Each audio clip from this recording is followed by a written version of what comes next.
Good morning. Our very best to you on this 22nd of December as the nutmeg flies freely.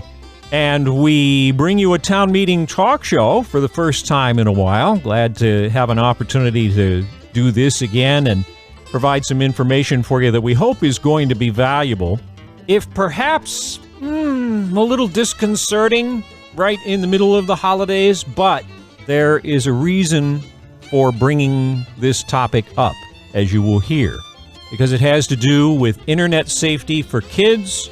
There are probably a lot of young people that are going to get a phone or a tablet or a computer or a gaming system, and it will provide them lots of joy and entertainment, but it opens them up to some not so great risks. And the good news is that we're going to talk about some assets that are available for parents to have conversations about internet safety as young as 3 years old through a comic book, and then for the older ones through some conversation cards.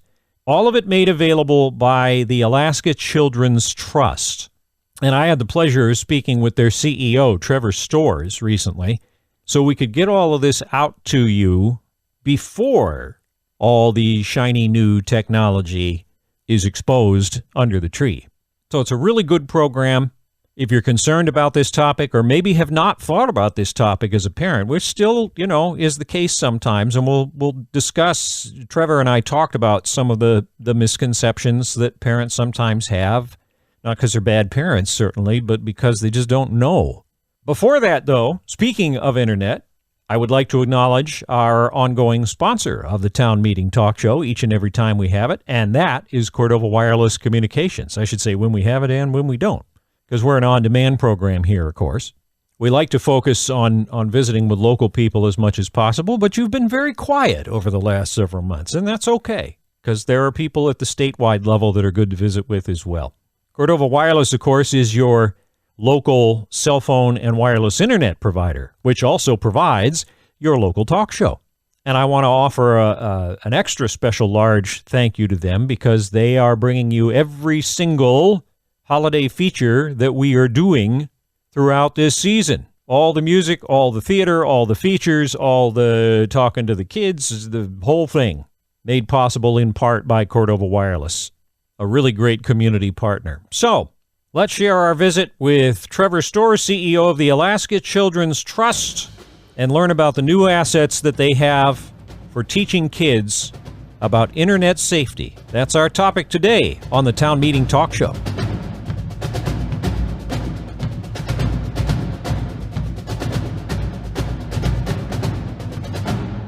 So, Trevor Storrs, do I have the pronunciation right there?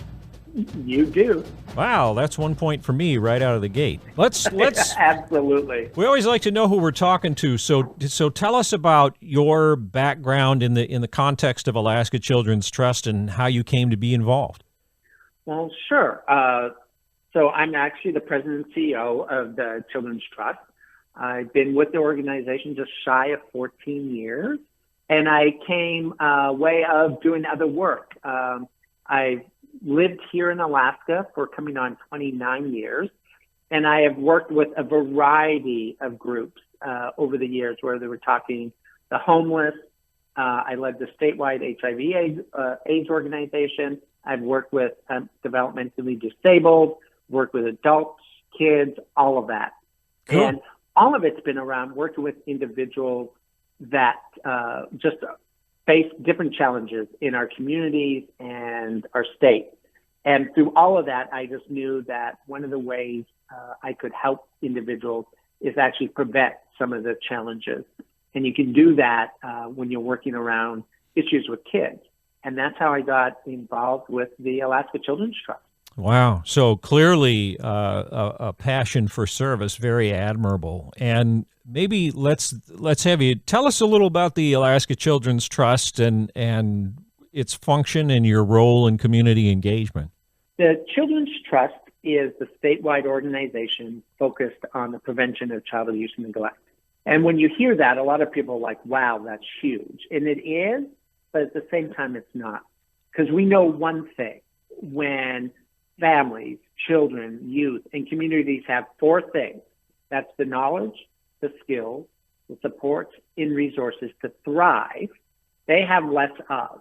And you can fill in that blank, where they'll have less homelessness, they'll have less substance misuse, less unemployment, less domestic violence. And for us, it's less child abuse and neglect. And if they're thriving, you also then have more people that are graduating schools. You have people contributing to their community, whether we're talking financially, volunteering, all of those pieces. Because when they're thriving, the whole ecosystem is thriving. And the way we do that is not by working directly with children and families. There are organizations throughout our state who are already doing that work, working with the families and working with the children and communities. We focus in on systems and policies. We truly believe that the systems and policies can either prevent or, unfortunately, sometimes perpetuate child abuse and neglect. And we're working really hard to make sure that the systems aren't unintentionally hurting our children and families, which then can result in child abuse and neglect.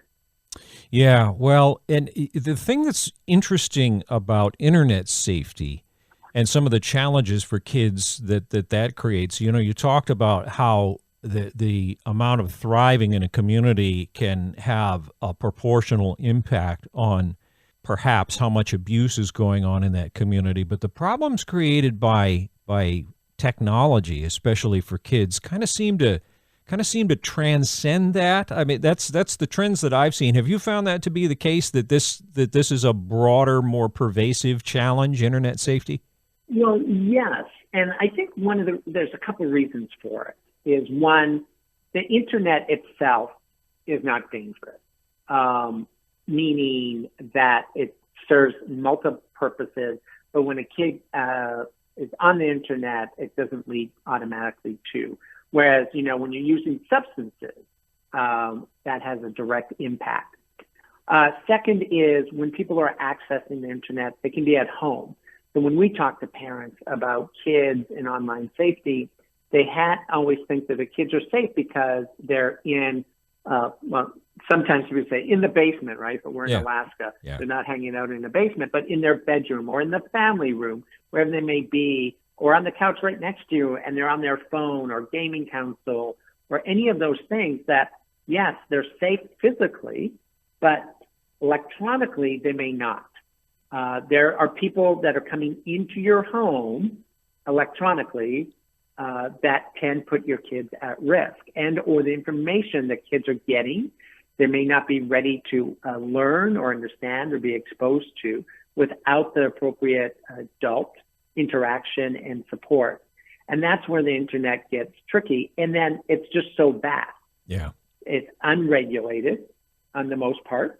You can pretty well find anything. And when you have something called like the dark web, you really know that there's something going on, right? Sure. And we really need to be thinking about this in a very different way, other than, isn't it great, which it is, to have information so readily at your fingertips and the ability to connect with not just a couple people, but we're talking tens of millions of people through this thing called the internet. Yeah, not all of whom are going to have your kid's best interest at heart. And it was interesting when I got your request for a chat. Something you pointed out is the holiday season can be a particularly critical time for families to be aware of and hopefully implement some internet safety. What is it about the holidays? Yeah, well, holidays comes with gifts, and kids will get new phones, a new tablet, and of course AI is showing up in a variety of toys. It's almost like everything has Bluetooth capability and is connected to the internet, right? Yeah. Gaming consoles, I should say. So all of these things that are connecting kids. And people are thinking like, oh, teenagers. No, you go into a restaurant or you get onto the plane, anything like that, you will see when the kids sit down, they either pull out their own device or they're reaching or going, Mom, Dad, give me your phone. They want to be connected. And there's some real truth, as I'm a middle-aged older guy. When I don't understand something, ask a 2-year-old. They'll tell you. And that's true. They are so intuitive with these devices. Yeah. They can do things. And just understand, so Christmas is really active, and they're getting these devices, and they're connecting to really, it's called, we always say the internet, we should start calling it, again, the World Wide Web. Yeah. It's literally worldwide. Are you seeing any particular trends or challenges right now with Alaskan families having to do with these issues? Well, it's not just in Alaska, it's national. So one, there is, of course, and you kind of alluded to it, there are individuals that extort things out of kids. So they call it sextortion. Oh, yeah. And we've heard extortion, and you always think, oh, that's the mob, it's adults. No, these individuals are interacting with kids, gaining their confidence, making them think they're a fellow 11-year-old or 8-year-old, and gets them to share information that puts them at risk. And kids, again, no matter what, then this is the most important thing. I truly believe most kids have a great relationship with their parents and the parents with the kids.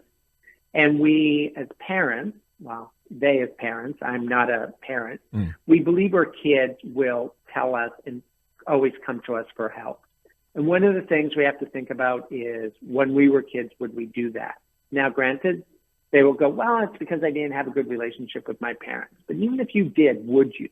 Yeah. It's already hard enough. It's always hard to share embarrassing information or a mistake with those that you love out of fear, not usually out of being punished or being grounded, if anything, being embarrassed. You never want to be embarrassed with those you love. There's a reason why people share intimate details with, quote unquote, the stranger, or as they always say, to a bartender, right, in the old days. Yeah. But you'll never see them again. It has nothing to impact. So just remembering that. And so things can happen, and kids will start sharing and not know. And it's, oh, you want me to tell your parents that you snuck out or you did this? Great. If you don't, you need to do this for me. Right. And sometimes it's the old scam. You need to go, say, use your allowance and go get me some gift cards. All the way to something even more tragic, which is sharing intimate photos. Right. Sextortion. Now, out in our rural community, this is how people are reaching kids who are already in challenging situations, maybe having difficulties at home. It's not a potential good home environment, and they get lured into Anchorage. They run away, they get on a plane, they find their way here to Anchorage, and then they find themselves even in more dangerous situations in sex trafficking or other issues. So, yeah, that's what's happening. So something I feel like is important to point out when we talk about these issues that are not thought of as specifically Alaskan issues, it can sometimes be real easy with our very integrated population up here that kind of everybody knows everybody to think, oh, well, this is a New York thing, a Chicago thing. This isn't happening in Alaska. Obviously, that's not right. No, because it's the World Wide Web. Yeah. They can access people from anywhere to anywhere. And as we are expanding our broadband, which is really exciting here in Alaska, and getting our communities more and more connected, because they do play a vital role in our communities, big and small, rural or urban, that we also want to make sure that we ensure that people understand it's the same. We just don't let kids drive cars. Yeah. They have to go through, they have to pass a test. Right. They're encouraged to take driving lessons, all of those things. We want to do that as well. And also recognizing that you may have passwords on, kids are smarter than you, are they going to get around it? And it's no different. When I grew up, the big issue was alcohol. Yeah. We could get it. We could sneak it out of the house. We found people that could get it. My parents did everything they could to prevent that. But one of the things they also did was, well, if you do, these are the things you need to think about. And it's like, don't drink and drive. Don't get into a vehicle with somebody who drinks and drives, even if you're sober.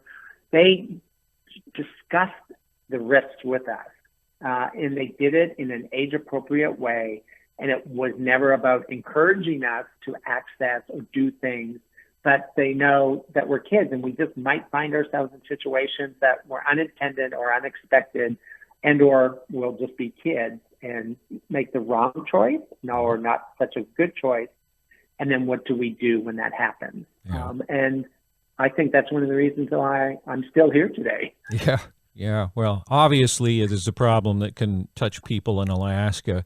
Some of these stats that you shared were really something, by the way, in your letter to us.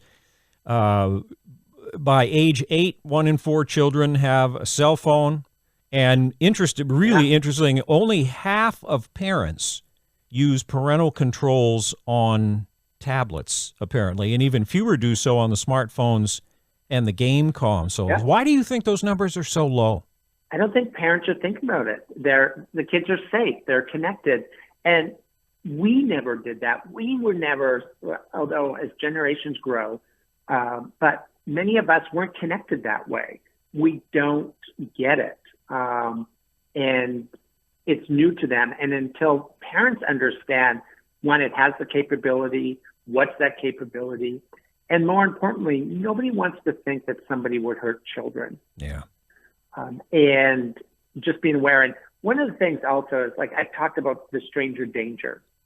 Well, it's also important to understand that on the internet, it's not always stranger danger. It's people that you may know. Yep. And fellow kids, bullying, online bullying, all of these things that can happen on the internet put kids at risk, and making sure that they understand appropriate use of those devices, and or if they get exposed to, and it can be just something like photos of the latest mass shooting or a war in whatever country, whatever it may be. Yeah.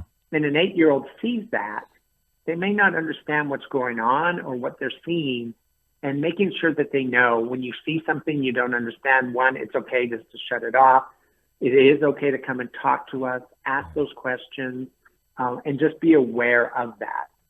Well, and it's been interesting, too, as this problem has evolved. I think initially the concern of kids seeing war photos or acts of violence or something like that was that it would scare them and they'd have nightmares about it. And I'm sure that is still a concern. You'd know more than me. But the other side of that is kind of thinking, oh, well, all right, guess that happened, and sort of becoming desensitized to pretty horrific acts as a result of encountering them sort of randomly like that. Well, it's not just kids. I think it's all of us to a certain degree.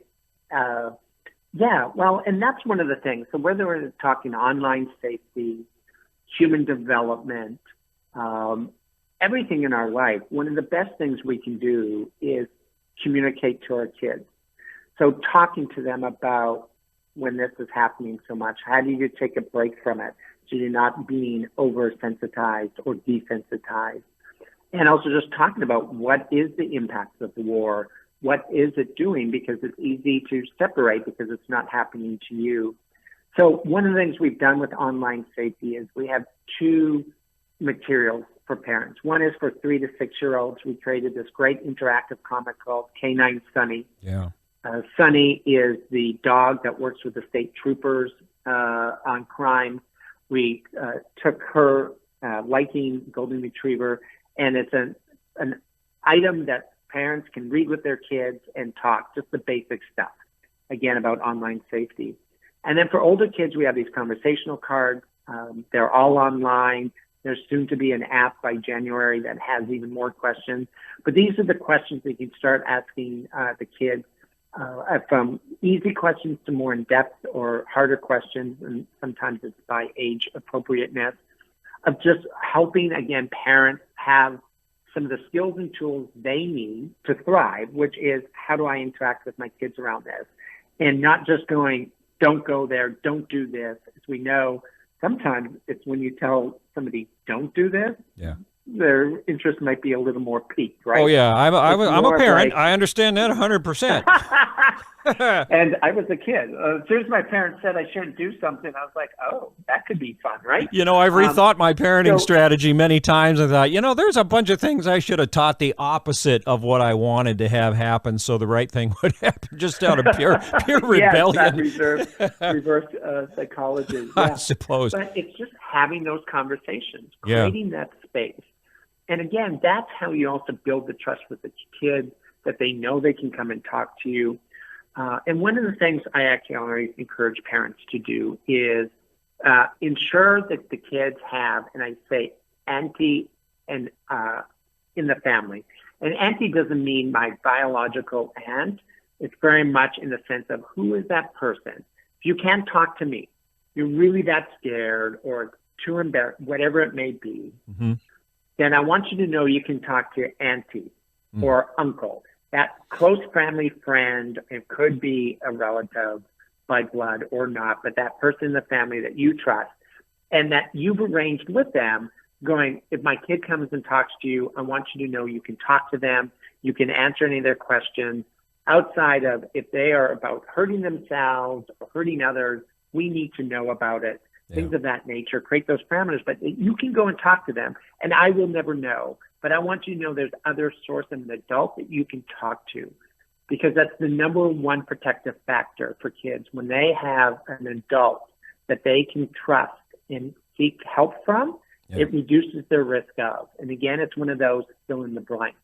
How has Canine Sonny's, the comic Canine Sonny's online adventure, has it been out for a while or is it brand new? It's brand new. It just came out.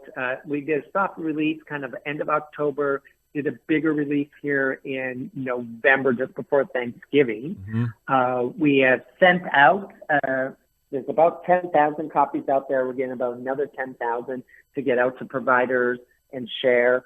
And then people can go online and see it, and you can actually request your own free copy of it. And how have the children and the families been responding to it so far?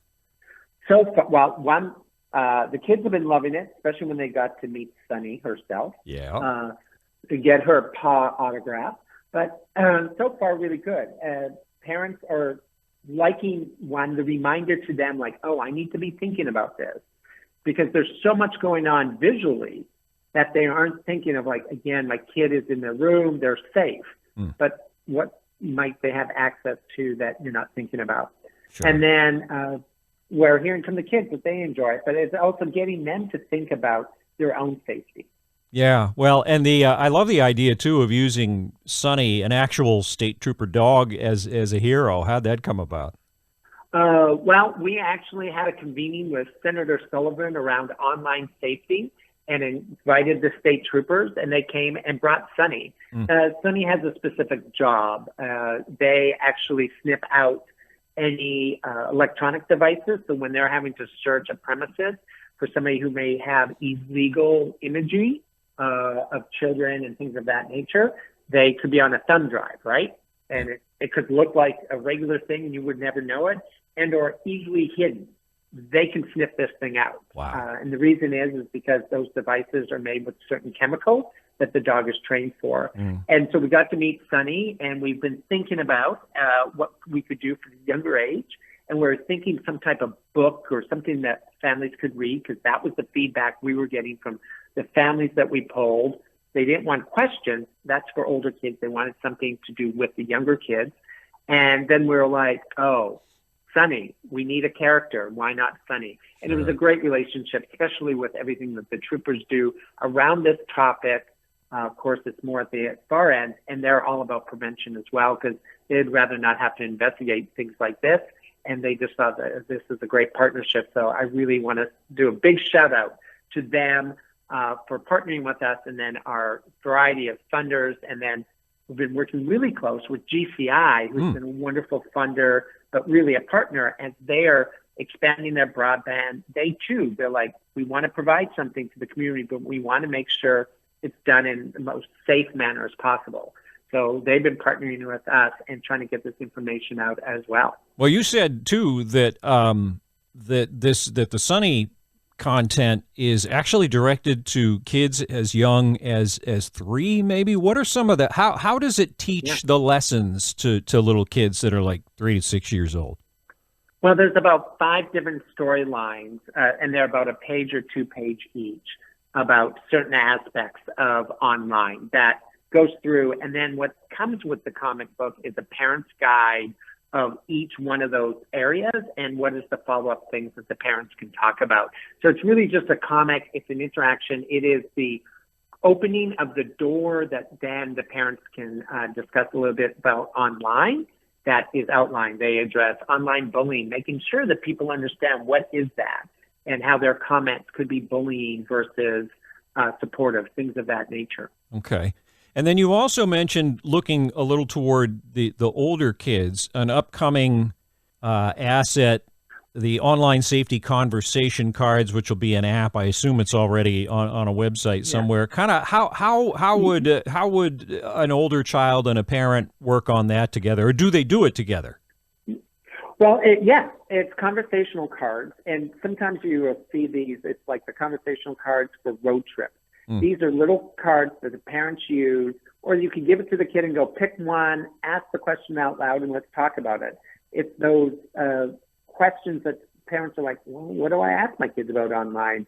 Is it just, and they'll sometimes just ask, so are you on Snapchat? Well, that's a yes or no. And the kid could just say no, but could be, or yes.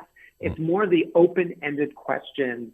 They're all open-ended, and it just sparks. And we actually have conversational cards that partners have, so printed ones that you can just have in the car. You can print them off online, but we realize that, again, and we all use technology, right? So we're working with a group who is designing the app so you can just pull it up on your phone, and it's just kind of those conversations, and it's really for those lull times. You're at the dinner table, hopefully having family dinner, or you're in the car transporting, that you can just bring up the question and start talking to the kids about it. Well, and that nice advantage too of not having to fully understand the issue to be able to broach it, to have an asset that is a thought starter, and then the dynamics of your individual family and how everybody communicates will take over from there. I mean, that's a brilliant idea. Exactly. Yeah. But what would you say, back to the overall subject of safety, I'm just curious, have you run into a most common misconception that parents have about kids and online safety? Probably the biggest misconception is that even if they meet people that they shouldn't online, that because they're not physically there, the kids are safe. Right. And what they don't understand is it's kind of like the idea of the old school was stranger danger.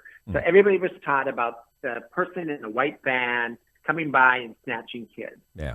Over 90% of all sexually violent crimes on kids are from people that the family knew, trusted adults.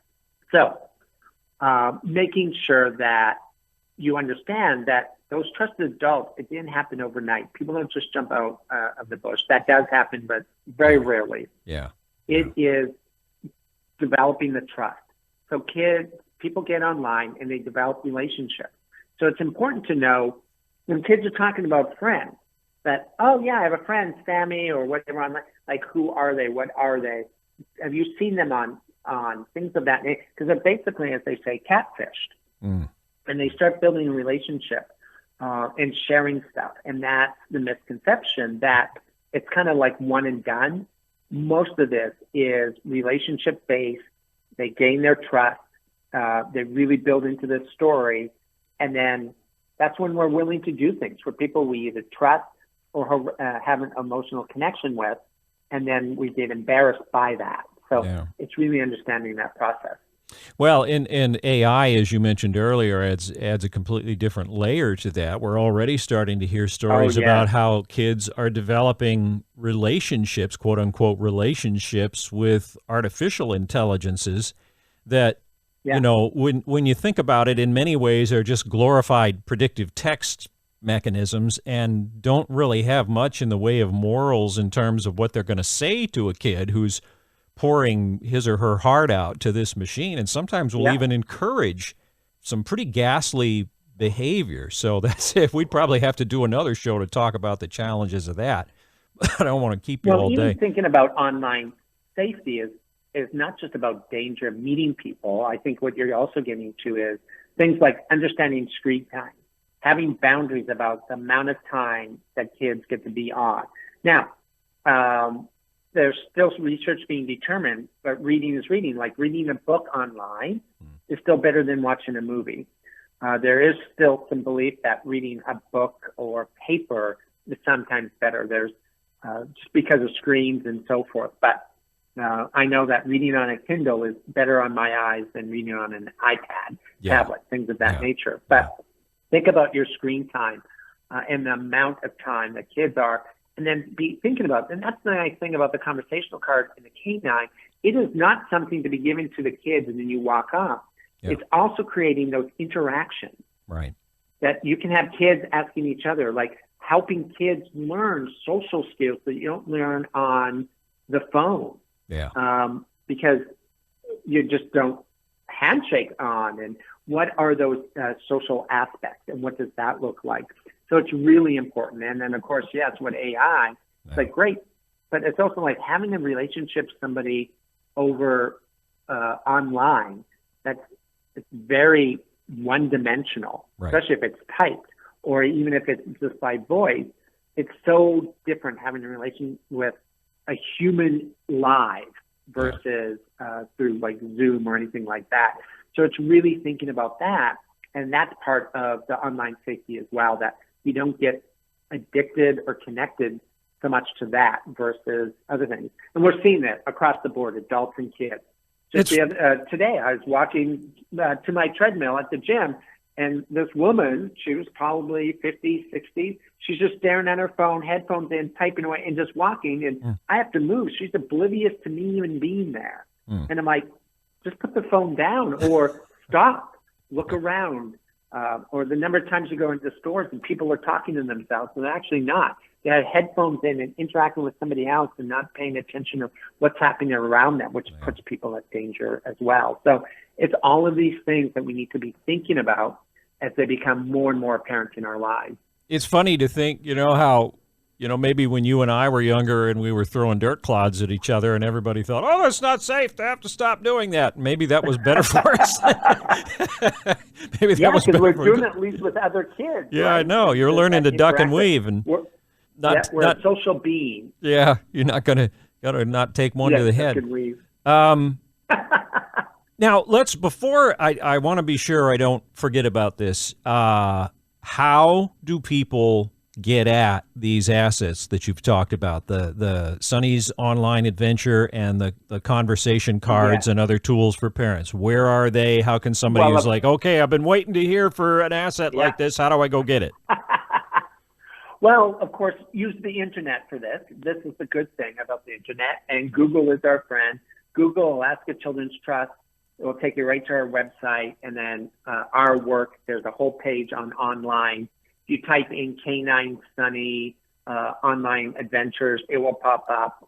Type any of this stuff in with Alaska or Alaska Children's Trust. It will give you the links, and you'll get there. So use Google. From anything that you remember of this conversation will most likely bring you to our website, or there's some national programs out there as well that people could get linked to. But our assets are at alaskachildrenstrust.org. Okay, alaskachildrenstrust.org. And for anybody that's hearing the on-demand version of this on the internet, I'll put the links in the YouTube description so people can just click through those directly. Boy, I'll tell you, Trevor, this is really fascinating stuff, and things that we all need to pay attention to. Any final thoughts as we kind of put a bow on it here?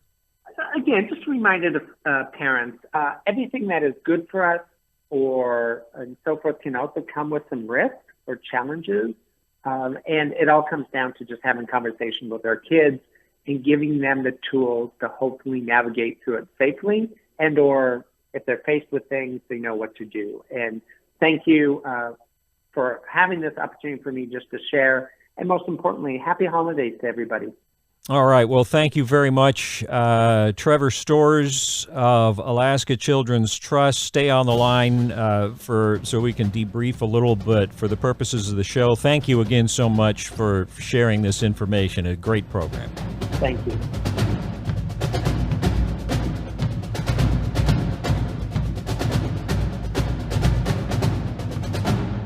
Trevor Storrs, the CEO of the Alaska Children's Trust. Our guest today, talking about the risks to kids posed by unprotected internet use, but not just throwing the problem out there and saying, okay, parents, go deal with it.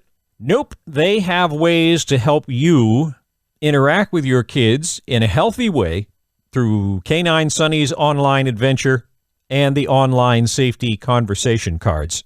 And again, unless I blew it, which is increasingly the case as I age, but I think that I will remember to put the links to these different assets in the YouTube description of this show. And so if any of you are listening to it on demand after it aired on the 22nd of December, 2025, then you should be able to open that portion, the description section, and the link should be in there, assuming I do it right. And if I don't, let me know, and I'll go in and fix it.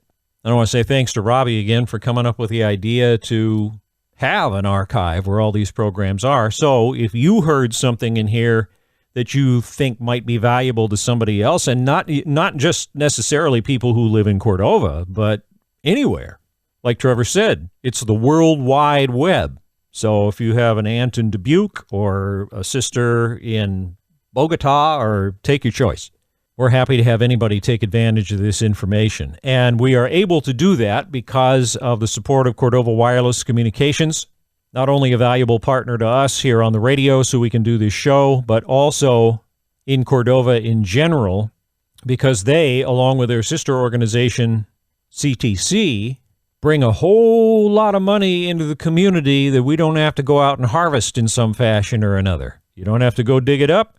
You don't have to throw a net out in the water for it. You don't have to cut it down with a chainsaw. It just happens when we are customers of our local telecom cooperative and, of course, Cordova Wireless, which is closely associated with CTC, as well as closely located right by them. So I hope this wasn't a bummer for anybody. It wasn't intended to be. It was intended to give you hope, give you ideas. And, of course, there is a lot more holiday programming to come on KLAM and KCDV. Got a couple interludes coming up later today. Christmas Radio Theater tonight, and the next night, and the next night. The Bible reading on Christmas Eve. 4-year-old Robbie doing 'Twas the Night Before Christmas. The Innkeeper's Dream. We always love bringing that to you from Focus on the Family. So we are very happy to provide some holiday cheer for as long as you decide to spend with the radio. As far as the programming you're entitled to here in the 10 a.m. hour, if you're listening live on the 22nd, that will all get queued up and played for you. And in case we don't visit again in this context of the Town Meeting Talk Show, all the best for the holiday season from our family to yours. Thank you for tuning into Town Meeting on KLAM.